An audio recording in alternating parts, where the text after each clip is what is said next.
रुझानों में कांग्रेस 100 सीटों के पार हो गई है। अभी तक के रुझान जो आ रहे हैं, कांग्रेस को लगभग डबल का फायदा होता दिखाई दे रहा है। वहीं भारतीय जनता पार्टी की बात की जाए तो वो 250 से नीचे है।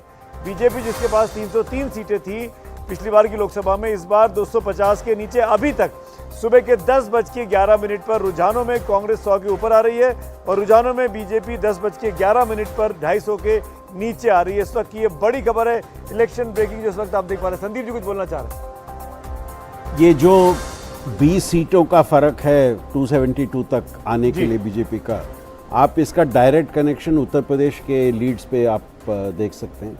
उत्तर प्रदेश में जैसे बीजेपी के लीड्स कम सीटों पे हैं और वो 20 सीट जो उत्तर प्रदेश में लीड्स कम हुए हैं, वो डायरेक्टली उसका इम्पैक्ट आप मेजॉरिटी मार्क्स से कम देख रहे हैं। ये अभी लीड्स हैं, किस तरह से आगे जाएंगे, किस तरह से शायद बदलेंगे, वो हमें नेक्स्ट 1-2 घंटे में पता चलेगा। पर उत्तर प्रदेश एक सेंट्रल फोकस हो गया है इस चुनाव का, कि उत्तर प्रदेश में जिस तरह से ट्रेंड्स आ रहे हैं वो दोनों मेजर अलायंसेस में उसका इम्पैक्ट आपको क्लियरली दिख रहा है। बड़ा इंटरेस्टिंग बात आप कह रहे हैं। मैं कल एक कांग्रेस के नेता से बात कर रहा था, नाम नहीं बताऊंगा, उन्होंने मना किया था। उन्होंने एक टिप्पणी की, मुझे कहा, मैंने कहा आप किस बेसिस पे आप 295 का नंबर दे रहे हैं आप लोग अलायंस को?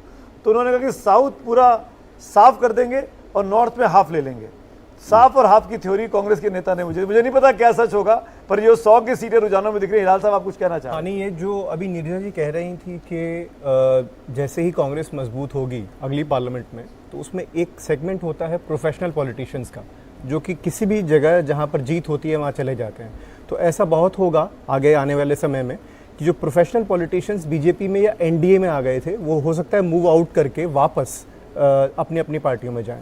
आप सोच सकते हैं ऐसा हो सकता है? ऐसा होना, ऐसे होने की संभावना लौट जाए। नहीं, ये मैं स्पेसिफिकली किसी नाम को नहीं कह रहा हूं, लेकिन प्रोफेशनलिज्म जो पॉलिटिक्स में है उससे ये बात साफ जाहिर है कि ऐसा होने की संभावना ज्यादा है। संदीप जी, मैं हिलाल भाई की बात को आधा मानूंगा कि वो बीजेपी से नहीं हो सकता है, पर जो एलाइज हैं, स्पेशली जो नए एलाइज है, वहां पे समस्या हो सकती है। इसीलिए मैं प्रोफेशनल पॉलिटिशियंस की बात कर रहा हूं, जो अभी अभी आए हैं और फिर उनका प्रोफेशन मलाई चाहिए, उनको मलाई चाहिए। नगमा जुड़ गई है स्टूडियो में। नगमा मेरे साथ है ना जी। कि अगर एनडीए किसी 300 के करीब हैं, तो हो सकता है वो छोटी मोटी पार्टियां जो कमजोर हुई हैं वो सेंट्रल गवर्नमेंट की तरफ दोबारा देखें और उनसे रिश्ता जोड़ें।